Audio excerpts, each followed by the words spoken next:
نبی کریم صلی اللہ علیہ وآلہ وسلم جبرائیل امین سے پوچھا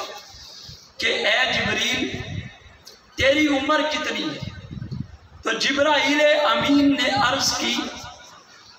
اے آقا مجھے اپنی عمر کا تو اندازہ نہیں ہے،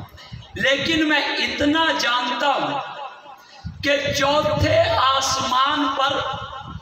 ایک ستارہ 70,000 سال کے بعد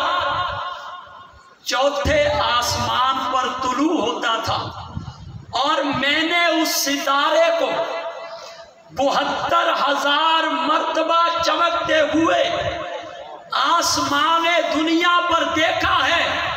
چوتھے آسمان پر چمکتے ہوئے اس کی روشنی کو دیکھا ہے۔ میرے محبوب نے فرمایا وَعِزَّتِ رَبِّي أَنَا ذَلِكَ الْكَوْكَبُ، اے جبرائیل امین میرے رب کی عزت کی قسم وہ چوتھے آسمان پر چمکنے والا ستارہ میں محمد ہی تھا۔ اور اقبال سہیل نے اسی کی منظر کشی کی کتاب فطرت کے سرے برگ پر جو نام احمد رقم نہ ہوتا یہ نقش ہستی ابھر نہ سکتی، وجود لوگو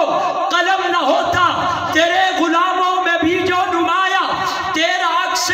کرم نہ ہوتا، تو بارگاہ ازل سے تیرا خطاب خیر الامم نہ ہوتا، نہ روح حق سے نقاب اٹھتا، نہ ظلمتوں کا حجاب اٹھتا، نگاہ کے بخش فروغ عرفاں اگر چراغ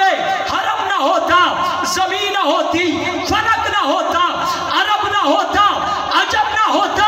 یہ محفل کونوں مکان نہ ہوتی اگر وہ شاہ امم نہ ہوتا۔